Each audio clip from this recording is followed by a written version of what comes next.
Pour cet épisode, nous avions besoin d'un nouveau personnage. C'est pourquoi nous avons fait un casting à distance. J'avais juste besoin qu'on me dise des boulettes avec conviction, quoi. Nous avons donc commencé avec ma belle-sœur. J'adore les boulettes. Peut mieux faire. Puis avec ma chanteuse préférée. J'adore les boulettes. Il y a de l'idée, mais c'est pas encore ça. Puis Elsa, la barbière, a tenté sa chance. J'adore tes boulettes, Mikey. C'était plutôt flatteur. Puis mon copain magique. Ah, moi, tu sais, moi j'aime bien les boulettes. Et je l'ai regardé en souriant. Mais là, je me suis dit... Franchement, les boulettes. Même Jean-Guy et Eric n'avaient pas le talent d'acteur que j'attendais. Mais je suis tombé sur Jackie, mon voisin. Un jeu d'acteur poétique et sensible. En 2 prises, j'ai su que c'était lui. Des boulettes, des boulettes, des boulettes. Des boulettes. Des boulettes. Des boulettes. C'est grandiose la campagne. Allez chérie, envoie la musique. Pour cette recette, il nous faudra de l'ail, du parmesan, du basilic, du pain de mie, du lait, 50 g de tomates séchées, 500 g de bœuf haché, un oignon rouge, une sauce tomate déjà cuisinée, de l'origan et du thym. Et pour les plus gourmands, gruyère râpé et mozzarella. Et un verre de vin. Et je vous conseille un deuxième verre pour accompagner Jackie. On coupe notre oignon en 2, on découpe ce dernier grossièrement et on le met dans le mixeur. Ayant au préalable utilisé mon mixeur pour le pesto, je l'ai volontairement pas nettoyé pour donner un goût en plus à ma farce. On y ajoute la gousse d'ail, ensuite les tomates confites. On mixe jusqu'à obtenir une texture qui nous rappelle des mauvais souvenirs. Ensuite, dans un grand récipient, on y ajoute nos 2 tranches de pain de mie, puis un demi-verre de lait.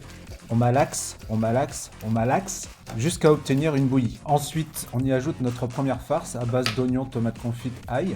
Et ensuite, notre viande hachée. On ajoute un peu de parmesan et 3 cuillères à café de pesto. Et on mélange de nouveau, de manière à avoir une farce homogène. Attention Jackie, c'est bientôt à toi. On peut maintenant former nos Boulettes. Peu importe la taille, avec cette recette, vos boulettes ne seront jamais sèches, même si vous les réchauffez le lendemain. Une fois terminé, vous pouvez réserver au frais. Maintenant, je préchauffe mon four à 180 degrés en chaleur tournante, et nous allons nous occuper de la sauce tomate qui accompagnera nos boulettes. Donc, dans une casserole, on y met un filet d'huile d'olive et quelques feuilles de basilic. On chauffe notre casserole à feu doux.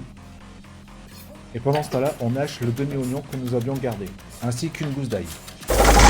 On verse le tout dans la casserole, on fait revenir le tout et on déglace au vin rouge.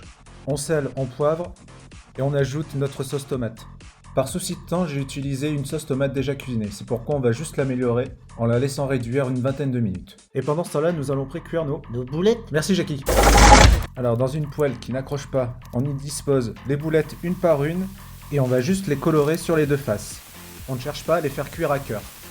On réserve la première fournée et on réitère la même action. N'étant pas trop mauvais sur le timing, ma sauce étant prête, mes boulettes colorées, on peut déglacer avec la moitié de la sauce tomate. Puis on rajoute les boulettes pré-cuites par-dessus et on verse le reste de la sauce tomate. Et on va les goûter les boulettes. Non, c'est pas encore fini Jackie. Nos boulettes étant prêtes à être enfournées, pour les plus gourmands, ils peuvent se rajouter du gruyère et de la mozzarella, de l'origan et du thym, ça ne mange pas de pain. Et on enfourne 20 minutes à 180 degrés. Et je suis raide. 20 minutes plus tard, nos boulettes sont prêtes. Vous avez juste à rajouter un peu de basilic pour la déco si vous voulez. Bref, j'ai fait des boulettes. Des boulettes.